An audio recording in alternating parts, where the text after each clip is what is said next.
कभी आपने सोचा है भगवान को जन्म लेने की जरूरत क्यों पड़ती है? अगर वो सर्वशक्तिमान है तो क्यों बार बार धरती पर आते हैं? अध्याय 4 के ये 5 श्लोक हमें इसी रहस्य की गहराई समझाते हैं और बताते हैं कि भगवान का धरती पर आना हमारी जिंदगी से कैसे जुड़ा है। श्लोक नंबर 6 का अर्थ है कि कृष्ण कहते हैं, मैं अजन्मा हूं, मेरा शरीर नष्ट नहीं होता, फिर भी मैं अपनी शक्ति से, अपनी माया से समय समय पर जन्म लेता हूं। भगवान को जन्म की जरूरत नहीं होती, लेकिन वो आते हैं हमारी मदद करने। जैसे कोई बड़ा डॉक्टर खुद मरीज के घर चला जाए, वैसे ही जब धरती पर अन्याय और अंधकार बढ़ता है तो भगवान खुद आते हैं। इससे हमें यह सीख मिलती है कि जब हम दूसरों की मदद करते हैं तो हम भी भगवान की तरह किसी के लिए रोशनी बन जाते हैं। श्लोक नंबर 7 का अर्थ है कि जब जब धर्म कमजोर होता है और अधर्म बढ़ता है, तब तब मैं खुद प्रकट होता हूं। यह श्लोक गीता का दिल है। जब दुनिया में बुराई हावी होती है तो भगवान खुद उसका संतुलन बनाते हैं।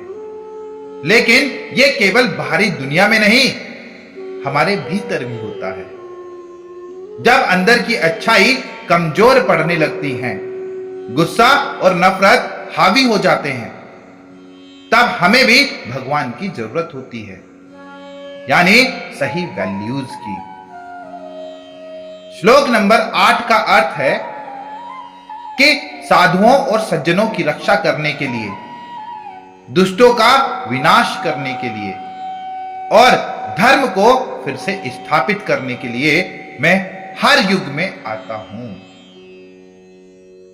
भगवान का हर अवतार हमें यह सिखाता है कि अच्छाई कभी हारती नहीं। भले देर हो जाए, लेकिन अंत में जीत सच की होती है। हमारी लाइफ में भी कई बार बुराई और निगेटिविटी डोमिनेट करती है, लेकिन अगर हम धैर्य रखें और अच्छे कर्म करते रहें तो अंत में जीत हमारी ही होगी। श्लोक नंबर 9 का अर्थ है कि जो मेरे जन्म और कर्म के असली रहस्य को समझ लेता है, वो शरीर छोड़ने के बाद दोबारा जन्म नहीं लेता, बल्कि मेरे पास आ जाता है।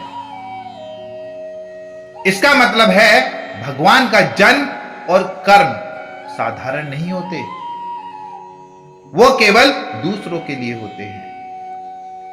अगर हम भी अपने कर्म निस्वार्थ भाव से करें तो हमें बार बार जन्म लेने की जरूरत नहीं होगी। यानी असली मुक्ति मतलब मोक्ष इसी में है कि हम कर्म में सेल्फलेसनेस लाएं।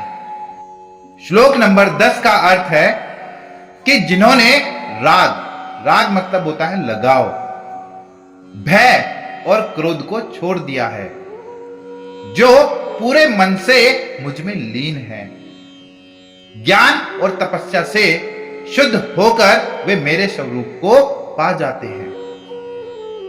सोचिए, हमारी आधी परेशानियों की जड़ यही 3 चीजें हैं: लालच, डर और गुस्सा।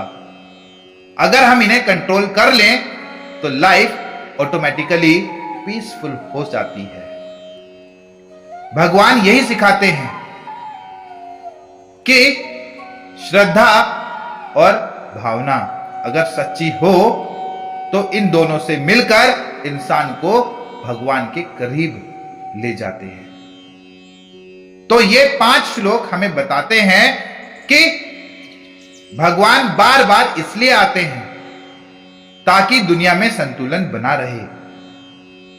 अच्छाई कभी हारती नहीं, अंत में जीत उसी की होती है।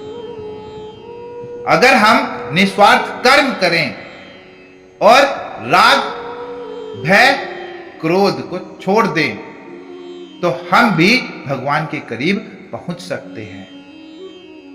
हर दिन अपनी लाइफ चेक करो, कहां पर लालच, डर या गुस्सा हावी हो रहा है। उसे रिप्लेस करो गीता के ज्ञान से। यही असली स्पिरिचुअल प्रैक्टिस है। तो गीता अध्याय 4 के श्लोक 6 से 10 हमें याद दिलाते हैं, भगवान केवल कहानी का हिस्सा नहीं है, वो हर युग में हर इंसान के जीवन में आते हैं। अब यह हम पर है कि हम उसे पहचानते हैं या इग्नोर करते हैं। अगर आपको यह बात अच्छी लगी हो तो कमेंट में लिखिए हर हर महादेव, जय श्री कृष्णा। क्योंकि जब आप ये लिखेंगे तो सिर्फ शब्द नहीं लिखेंगे, बल्कि अपने भीतर की पॉजिटिविटी को एक्टिवेट करेंगे।